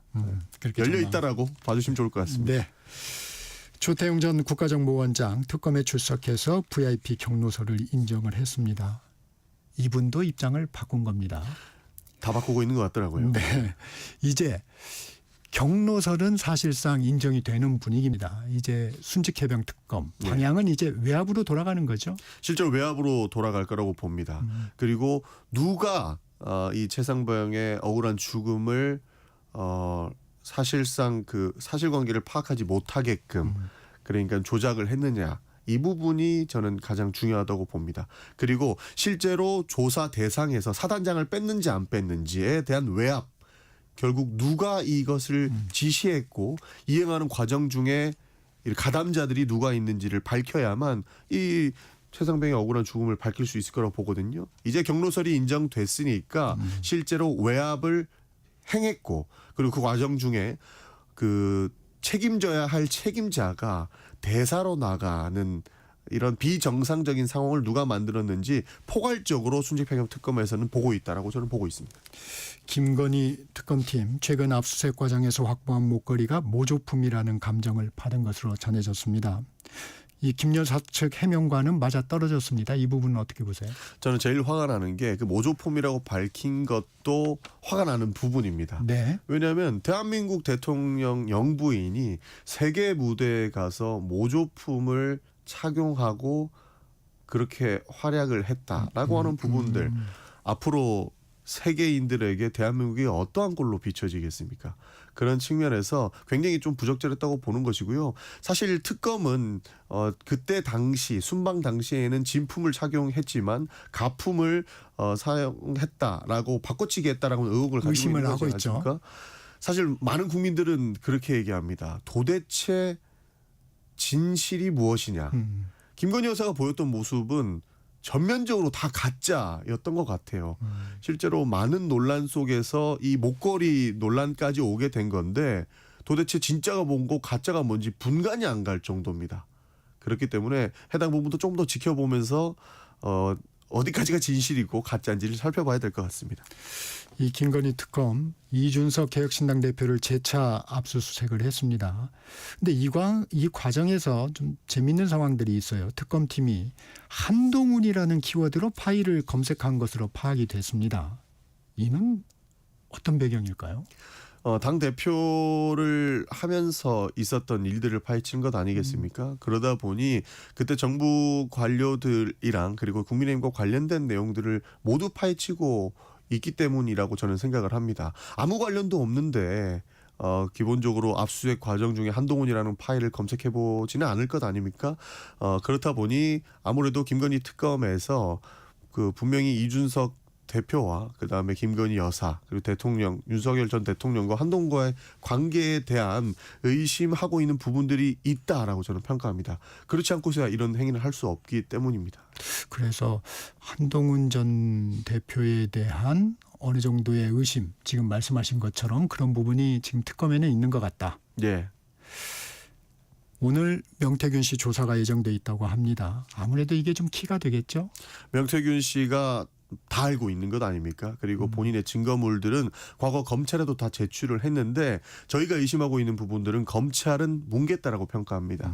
그렇기 때문에 그 증거들이 김건희 특검으로 가서 과거의 공천 개입 의혹들이 실제적 진실이 밝혀질 거라고 저는 봅니다. 이제는 명태균 씨도 거의 토사구팽 당한 상황으로 평가하기 때문에 아마 진실을 밝히기 위해서 다 이야기해 줄 거라고 보거든요. 그런 차원에서 이번에는 그 공천 개입의 의혹에 대한 진실이 밝혀질 거라고 봅니다. 이 정청래, 박찬대 당대표 후보들은 특검 압수수색을 받은 이준석 개혁신당 대표의 체포동의안이 국회로 넘어오면 즉각 처리하겠다. 예. 이렇게 입장을 밝혔습니다. 마땅히 처리해야 한다고 보시나요? 정치적인 입장에서는 마땅히 처리해야 된다라고 선언적으로 이야기를 하지만요. 네. 국회에 체포동의 넘어오면 그 혐의에 대해서 살펴보지 않을 수가 없습니다. 그래서 이준석 대표가 어디까지 연결이 돼 있고 어디까지 개입을 했는지에 대한 내용들, 그리고 그 과정 속에 현행법 위반이 어디까지 있는지를 아마 체포동의안이 넘어오면 검토하고 만약에 중대한 문제점이 있다라고 하면은 충분히 통과될 수 있다고 봅니다. 네. 원칙적인 얘기만 할 수는 없다. 그 그렇습니다. 내용을 잘 살펴봐야 된다. 그러니까 정치적인 상황으로 우리가 체포 동의안을 무조건 가결시키겠다 이야기하기는 어려운 부분이 있는 것이죠. 네. 요즘 광복절 특사를 앞두고 조국 전 대표에 대한 사면론이 나오고 있습니다. 당내 분위기는 좀 어때요? 당내 분위기는 사실 과거에 윤석열 전 대통령의 사냥에 멸문지화 당했다라고 하는 평가는 지배적입니다. 그러나 당장의 사면을 이야기하기에는 이재명 대통령께 너무나도 큰 정치적 부담을 안겨주는 상황이기 때문에 무엇이 옳다라고 의견을 내는 분들이 사실 많지는 않은 상황입니다. 네. 전당대회 판세는 어떻게 보세요?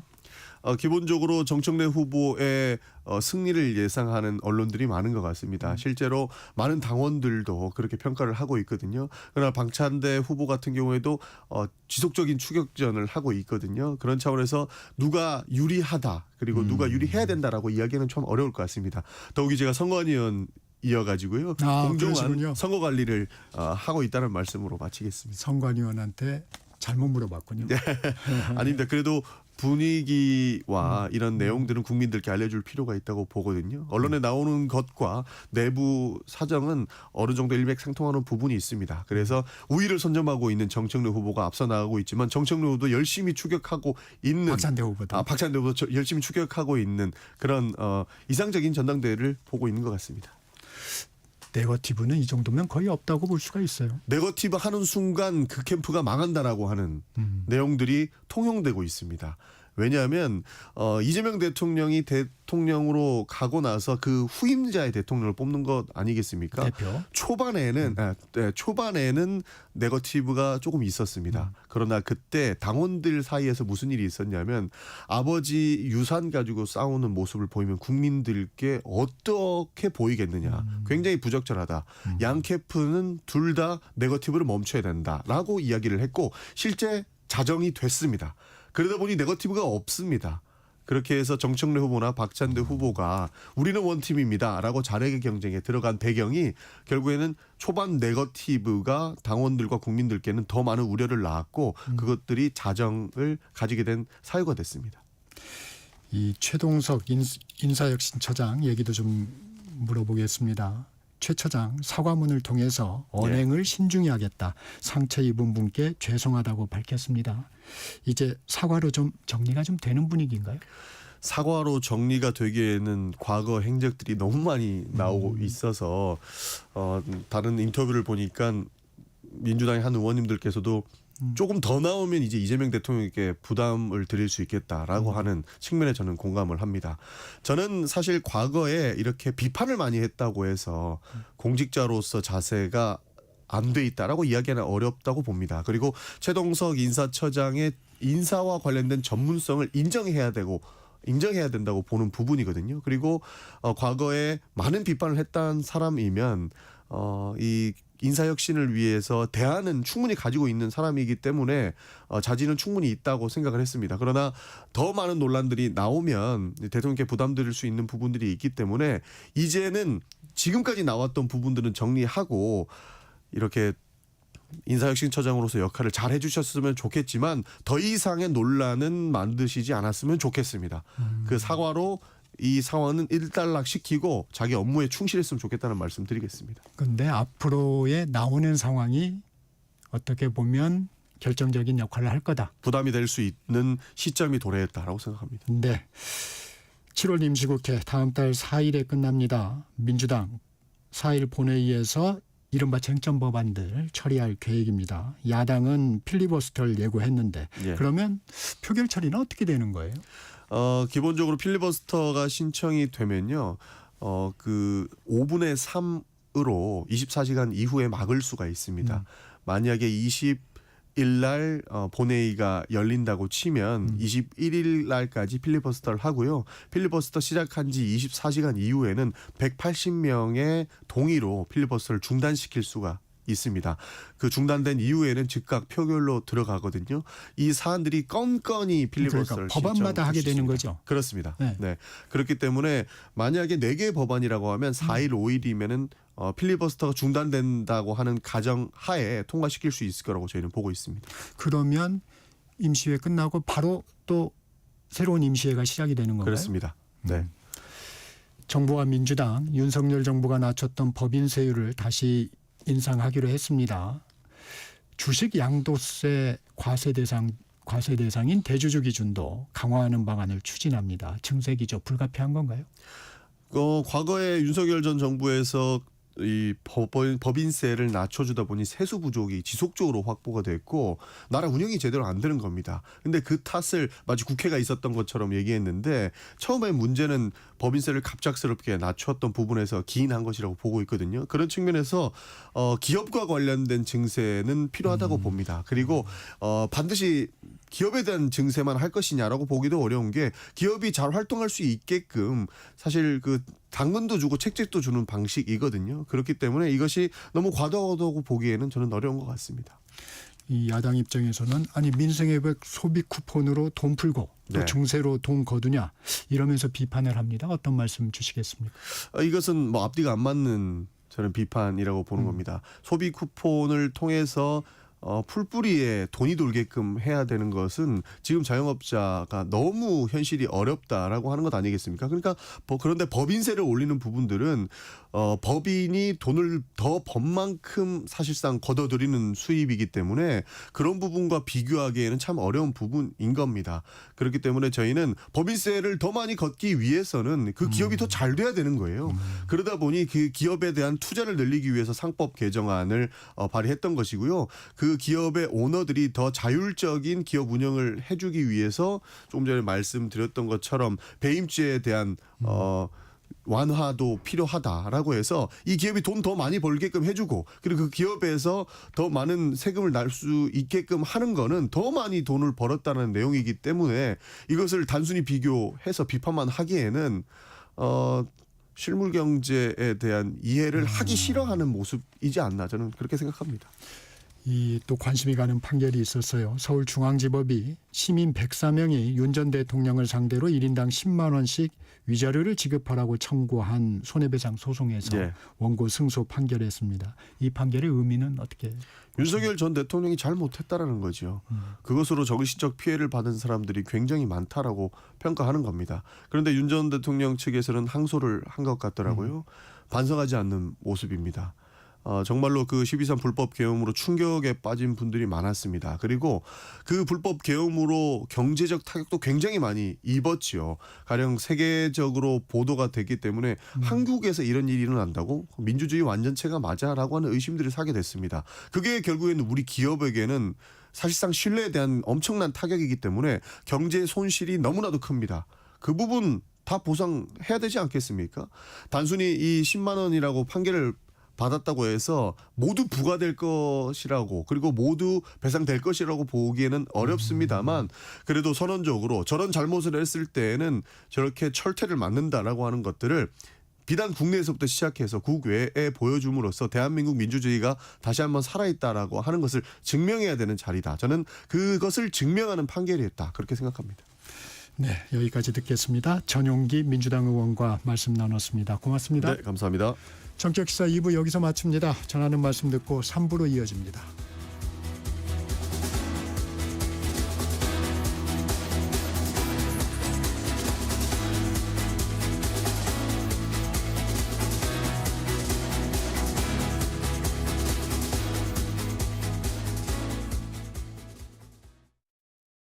잠시 후 8시 반부터 일부 지역국에서는 해당 지역 방송을 보내드립니다. 워렌 버핏은 가치 투자, 필립 피셔는 성장주 투자, 피터 린치는 장기 투자. 방법은 달라도 목표는 하나. 성기영의 경제쇼가 성공의 길로 안내합니다. 깊이 있게, 명쾌하게, 지금 이 시대 경제에 관한 모든 것을 알려드립니다. 평일 오후 4시 5분 성기영의 경제쇼와 함께하십시오.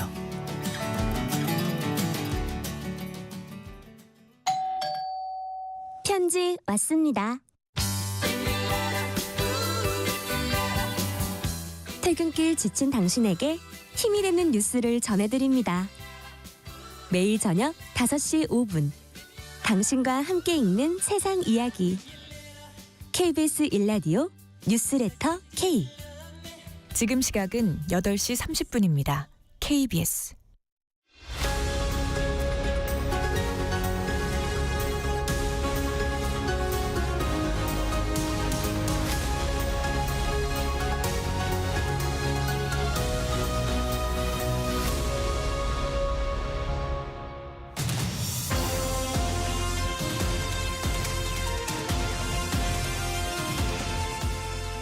성큼성큼 경제에 다가서는 진격의 경제 시간입니다.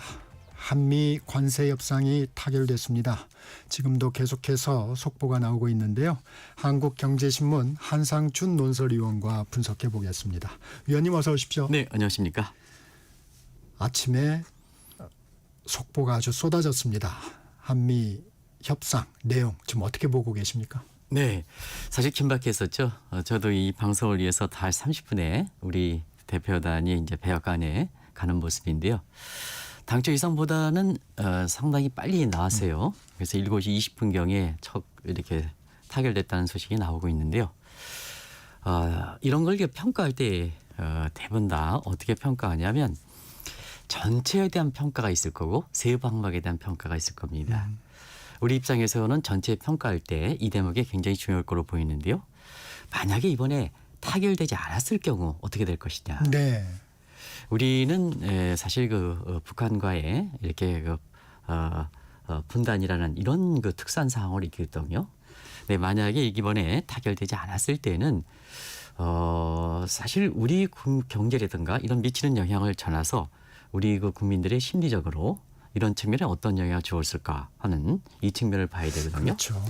그런 측면에서 일단 내용과 세부 내용과 관계없이 타결됐다는 내용에 대해서는 상당히 긍정적으로 평가할 수 있다 하는 것을 말씀드리겠습니다. 세부 항목에 대한 평가는 이제 아마 질문을 해주시면 제가 말씀드리도록 하겠습니다. 하나하나 가볼까요? 네네. 일단 이번에 성과를 내려면 적어도 15%는 이뤄내야 된다. 왜냐하면 일본하고 미국이 15%의 관세율을 합의했기 때문에 그랬었는데 그 부분은 지켜냈어요. 네, 이 트럼프 관세에 대해서 어떻게 이해하느냐. 트럼프 관세는 사실 목적이 아니거든요. 수단입니다. 협상력을 끌어올리는 수단이고 또 한 가지는 트럼프 관세는 미국의 제조업의 부활이라든가 인력이라든가 이런 측면에서 되는 문제거든요. 그래서 트럼프의 상호 관세가 지난 4월 2일 이후에 추진하는 걸 보면 협상이 진정한 과정에서 관세율은 쭉 낮춰졌죠. 그래서 맨 처음에 이렇게 주요 75개국에 대해서 관세율 평균이 35% 수준이었거든요. 네. 협상이 진행 과정에서 25% 되고 지금 말씀대로 최종적으로는 15% 물론 중국과 남아 있습니다는 15%가 되는 과정에서 대미 투자액이 관심이 됐던 겁니다. 왜냐하면 대미 투자액은 미국의 제조업을 부활시키고 미국의 인력에 이렇게 고용 창출시키고 그리고 궁극적으로는 작년에 대선 과정에 스윙 스테이트 지역에 표심을 밀어줬던 미 국민들을 부합시키는 거거든요. 그런 관점에서 보면 상호 관세 15%는 누구나 예상된다. 근데 가장 중요한 것은 대미 투자액이 얼마큼이냐. 근데 이번에 최종적으로 나올 때는 그 부분을 좀 강조하셨어요. 네, 그렇습니다. 사실 관세는 수단이다. 수단이다. 네. 그래서 사실 그래서 지금 이렇게 관세 협상 마감 시절에 나오는 걸 보면 결과적으로 관세율 15%는 대부분 비슷하죠. EU도 그렇고 일본도 그렇고 우리도 그렇고. 근데 대미 투자 양면에서 일본이 첫 번째 5,500억 달러. 네. 그리고 EU에 대해서는 다른 조건이 있죠. 6천억 달러. 우리는 3,500억 달러 이렇게 되는데요. 물론 GDP 수준 대비해서는 EU가 한 19조 달러, 일본이 3조 달러, 우리가 2조 달러 조금 못 미치는 점을 감안해 볼 때 GDP 대비해서는 우리가 좀 높은 점은 있습니다.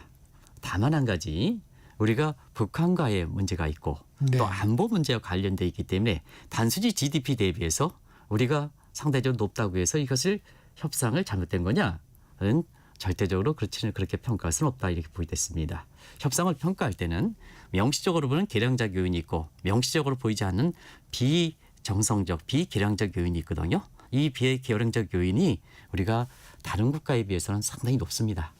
그래서 그런 걸 종합적으로 감안해 볼 때는 유럽의 상호 관세를 15% 낮출 때 대미 투자액을 GDP에서 높았다 하더라도 이번에 대해서 평가가 잘못됐다. 우리가 협상을 잘못됐다. 이렇게 평가하기에는 나중에 세부적 내용이 나오면 밝혀지겠습니다는 일단은 굉장히 전체적인 타결과 함께 굉장히 무난했다. 이렇게 평가할 수 있다 이렇게 보셨습니다. GDP 대비 버거운 부분은 있지만 이 부분은 좀 세부 내용을 좀 봐야 된다. 네, 그렇습니다. 이 3,500억 달러 안에 그러니까 우리가 에너지 수입하는 부분도 이런 것도 투자로 잡히나요? 어떻게 되나요? 그걸 어떤 형태로 보느냐 문제입니다. 대미 투자액을 사실 미국의 우리 기업들의 투자액, 그 뭐 조선 분야의 조선 분야에서 공동 펀드 형태에서 투자액 이걸 잡을 것이냐, 아니면 협상으로 다른 조건에서 EU라든가 일본 것처럼 에너지 분야는 별도로 구매로 할 것이냐. 근데 구매로 할 때는 그런 대미 투자액에 잡히지 않는다 이렇게 보겠습니다. 그런 측면에서 우리가 에너지에 대해서 구매에는 한 1,000억 달러 지금까지 밝혀진 거는 1,000억 달러로 그거 나오고 있는데요. 다른 국가에 비해서는 우리가 이 구매 비용이 그렇게 높지는 않다 이렇게 보시면 되겠습니다. 이 내용이 이제 알래스카의 천연가스 개발과 관련해서 우리가 이것도 좀 금액을 1,000억 달러를 어떻게 평가할 수 있냐 대목인데요. 네. 우리가 알래스카에 대해서 투자를 하려면 거기는 좀 LNG라든가 이게 가성비로서 보면 굉장히 이걸 가성비까지 끌어올린 데는 우리 투자 금액이 많습니다.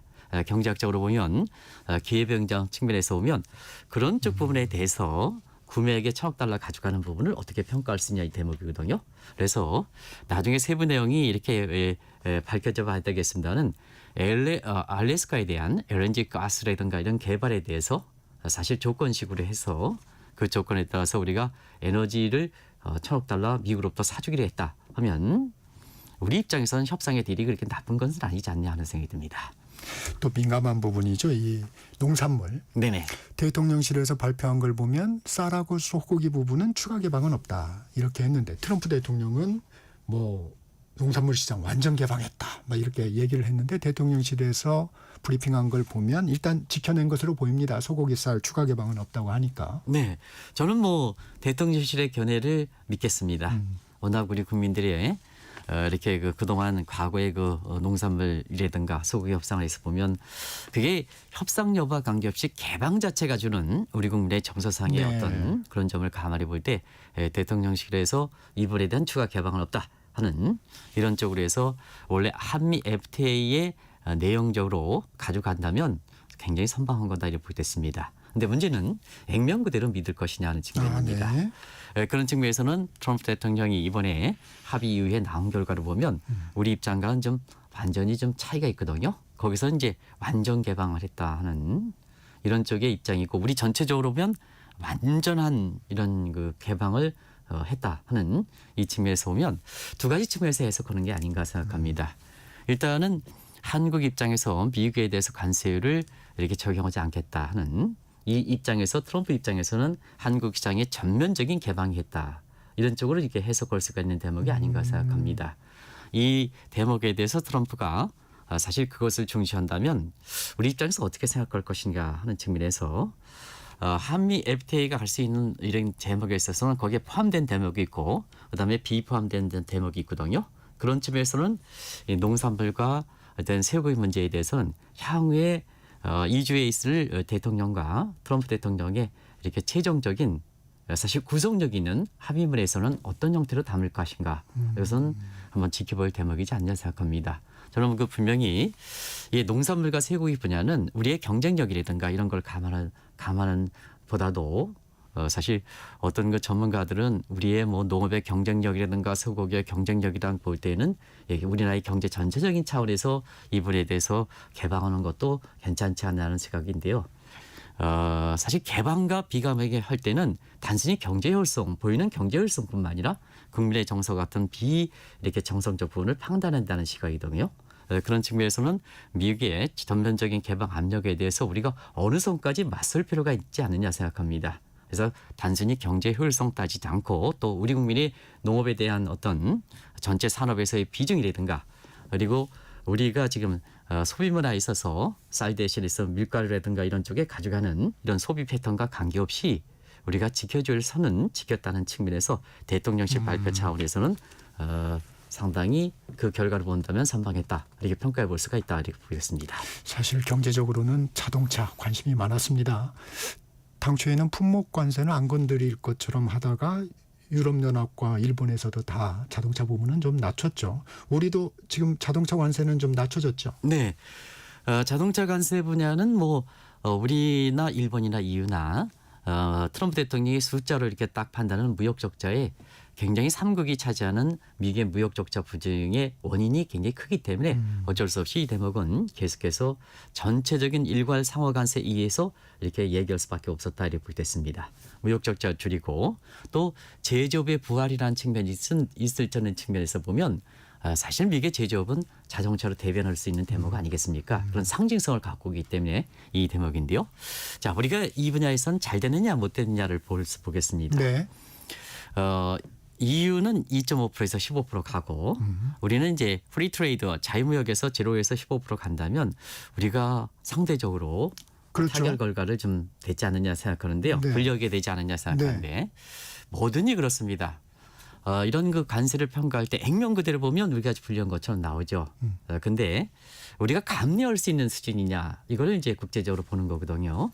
그런 측면에서는 한국의 미국에서 자동차 분야의 독점력이라든가 또 우리 자동차 분야의 품질과 기술과 디자인 같은 가격 이외에 판단할 수 있는 비가격 경쟁이 높아서 사실 우리 산업계에 갖추고 있는 마켓 레이셔 이윤율이라든가 이런 것을 종합적으로 검토해서 단순히 관세율이 2.5%에서 15% 가고 우리는 제로에서 15% 가기 때문에 우리가 불리하다 이렇게 판단할 수 있는 문제는 아닌가 생각합니다. 그런 측면에서는 우리 자동차 산업의 제조업에 사실 그 지속 가능한 이런 수준을 볼 때는 충분히 EU와 비교해서도 2.5%의 불리한 수준은 감내할 수 있다 하는 점을 말씀드리고 오히려 우리 산업이 갖고 있는 자동차 산업이 갖고 있는 이런 게 볼 때 사실 우리가 그동안 측면에서는 약간 좀 정치원 측면이 있습니다. 그래서 이런 걸 계기로 해서 위기를 기회로 해서 품질과 기술과 디자인은 관세율의 2.5%를 이렇게 상충시킬 수는 또 다른 경쟁력을 갖춰주는 문제 이런 게 기회 요인으로 삼을 수가 있거든요. 그런 측면에서 볼 때에는 단순히 이렇게 관세를 우리가 좀 이렇게 이에 비해서 이렇게 높게 적용했다 하더라도 이 문제를 우리 산업이 어떤 쪽으로 받아들일 것이냐 하는 측면, 이 측면은 증시 전문가들이 시각하는 시각과는 좀 다르자 이렇게 생각합니다. 이 이제 관세 협상이 이제 타결이 됐는데 이 부분 우리 경제에 미치는 영향 어떻게 보십니까? 네, 이 대목인데요. 결과적으로 보면 트럼프의 관세가 없었다면 그게 우리 입장에서는 최선이죠. 근데 트럼프의 관세 정책은 A겜 방식으로 관세율을 쭉 불어놓고 마치 이것이 낮춰주는 것이 다른 국가의 사실 유리한 측면, 다른 국가에 이렇게 호의를 베푸는 측으로 생각하는데요. 일단 전체적으로 보면 트럼프 관세율이 부과하기 전과 부과하고 협상적으로 사용하는 측면에서는 우리 경제 전체적으로 불리하다 이렇게 보겠습니다.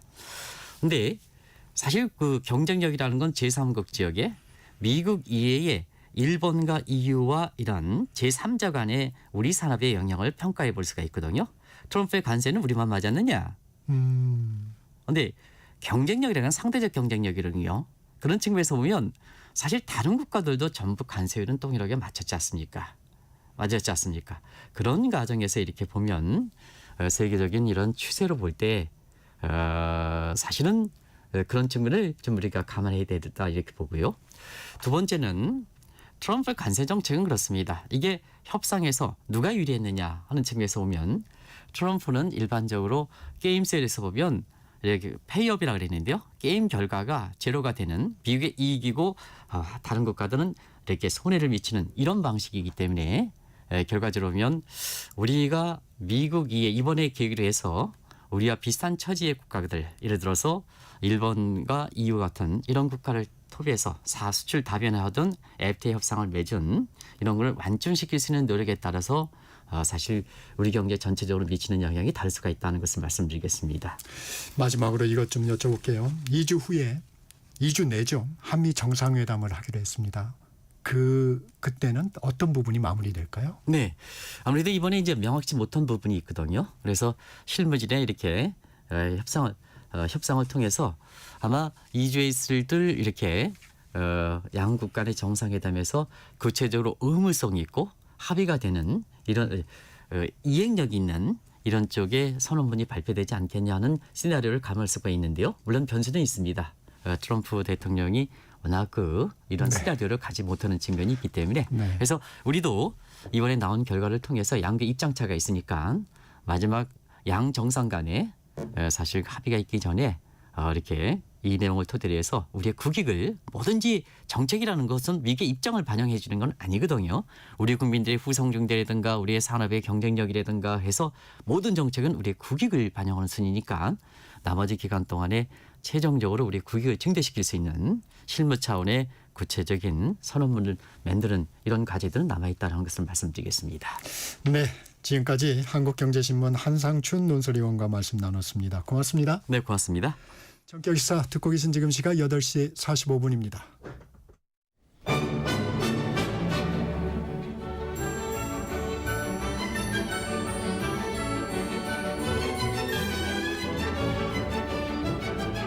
KBS 1라디오 정통 시사 프로그램 전격시사.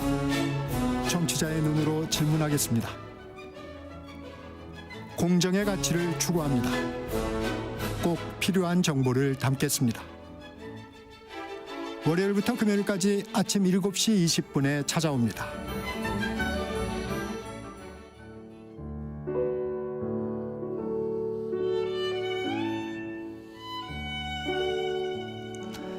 매주 목요일 문화 이슈를 다루는 문화 이슈 김원식 문화평론가 나와 계십니다. 안녕하세요. 네, 안녕하세요. 요즘에 챗 GPT와 같은 생성형 AI 챗봇 이것이 좀 일상화되면서 여름 휴가 일정을 짜는 사람들도 많더라고요. 네, 그렇습니다. 블룸버그 통신이 관련 보도를 좀 했다면서요? 네, 과신하면은 자칫 뒷목을 잡게 될 수도 있다라는 내용이었는데요. 네.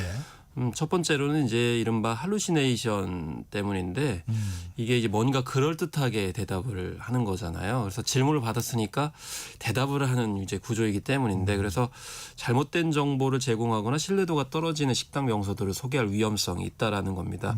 예를 들면 이미 폐업을 했는데 그걸 반영을 못 한다든지 또 존재하지도 않은 장소로 이동을 시키는 거건데요. 뭐 한 사례가 언급이 됐는데 결제가 가능한 카드 결제가 가능한 소규모 소고기 굿즈집을 추천해달라고 해서 갔는데 실제로는 카드 결제가 안 되더라. 현금 결제만 받더라. 라는 그런 사례가 블룸버그에 언급이 됐는데 실제로 뭐 검색만 좀 해보면 다 알 수 있는 내용이었는데 이제 그런 것들이 반영이 안 됐다라는 것이죠. 챗GPT에 아직도 좀 한계가 있는 모양이군요. 네, 그렇습니다. 그리고 사실 이제 인터넷상에 공개된 데이터를 기반으로 안내를 하기 때문에 사람들이 많이 몰리는 곳으로 이제 안내를 가능성이 높습니다. 근데 사실 여행 계획 짤 때 사람들이 많이 몰리는 곳으로 가려는 분들은 아마 많이 없는 그런 상황이잖아요. 한적하고 여유 있는 곳 그리고 새로운 명소 이런 것을 좀 안내해달라. 특히 지역 주민들이 가는 정말 맛집을 원하는 경우도 많으시잖아요. 맞습니다. 네, 그런 것들이 반영이 안 되고 실제 이제 새로운 업데이트도 잘 안 되는 그런 상황입니다.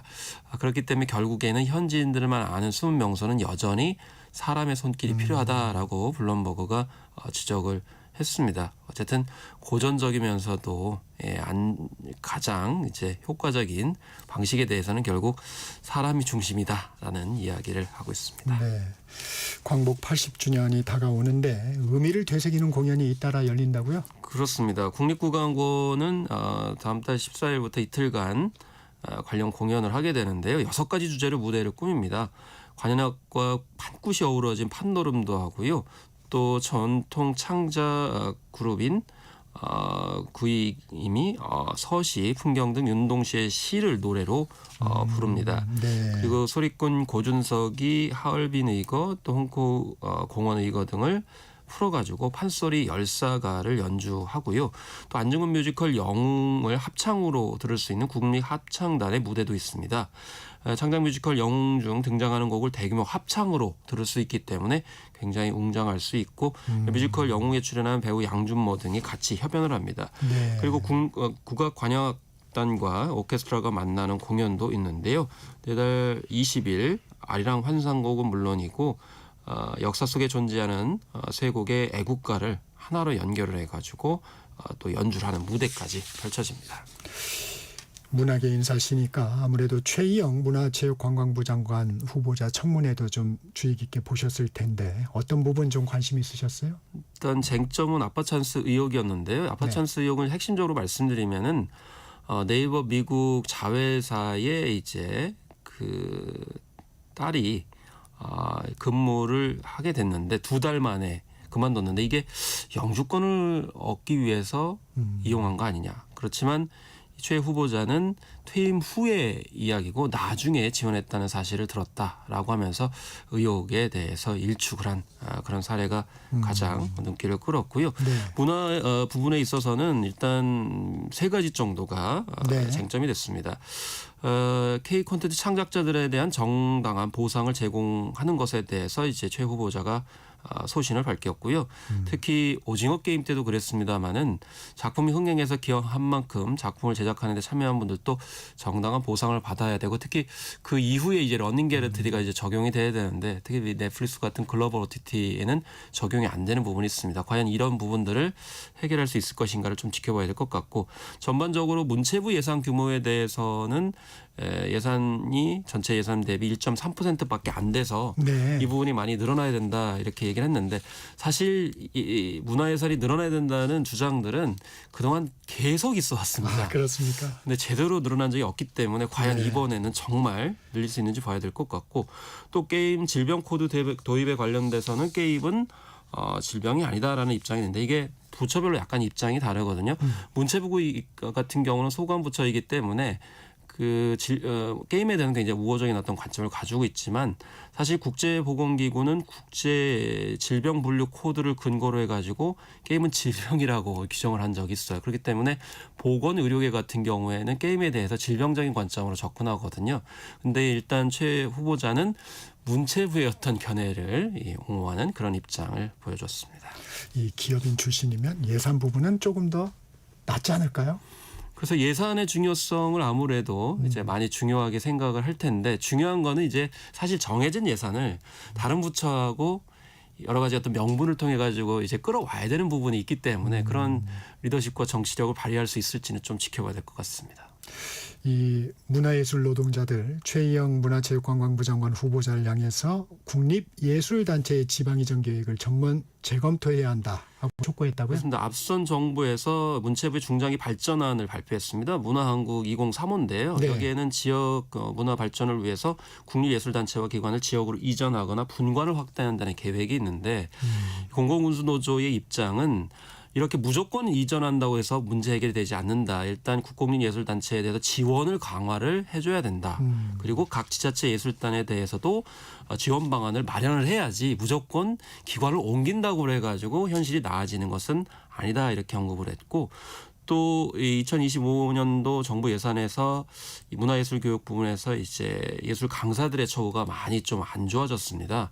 거의 72% 삭감되는 부분이 이제 사업 운영비 외에 있었는데요. 그렇기 때문에 이런 부분도 중앙 정부의 지원을 받아가지고 이제 양적 질적으로 확대되는 것을 막아야 된다라는 주장을 했는데 이 부분도 굉장히 중요하게 재검토를 해야 되지 않을까 이렇게 생각이 듭니다. 네, 가수 이명웅 정규 2집 컴백을 앞둔 가운데 피지컬 앨범을 발매하지 않는다고 해서 업계 안팎의 주목을 받고 있습니다. 이유가 이게 뭔가요? 대단히 굉장히 중요한 문제인데요. 왜냐하면 K-팝이 지금 잘 나가고 있습니다. 그래서 1억 장 이상의 CD 판매량 보여주고 있는데 문제는 이 CD가 폴리카보네이트라고 하는 플라스틱인데 이게 자연 분해되는데 100만 년이 걸립니다. 그러니까 거의 안 된다고 보시면 되겠고 네. 태워야 되는데 태우면 유독가스가 발생을 하고요. 또 포장 재질 같은 경우에도 영화 비닐인데 이것도 유독가스가 발생을 해요.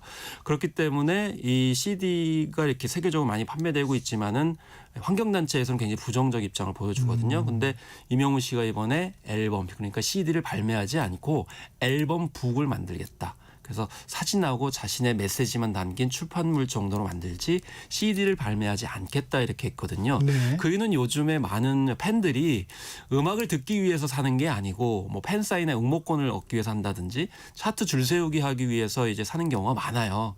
경제 부담도 되고요. 또 시장 질서도 결혼하기 때문에 그런 걸 안 하겠다. 환경 오염 안 시키고 팬들에게도 부담 안 주면서 정상적으로 하겠다라는 메시지를 이명웅 씨가 보여줬기 때문에 이건 K-팝 기획사들도 못하는 건데 이걸 이제 실현을 했기 때문에 지금 많이 주목을 받고 있는 거예요.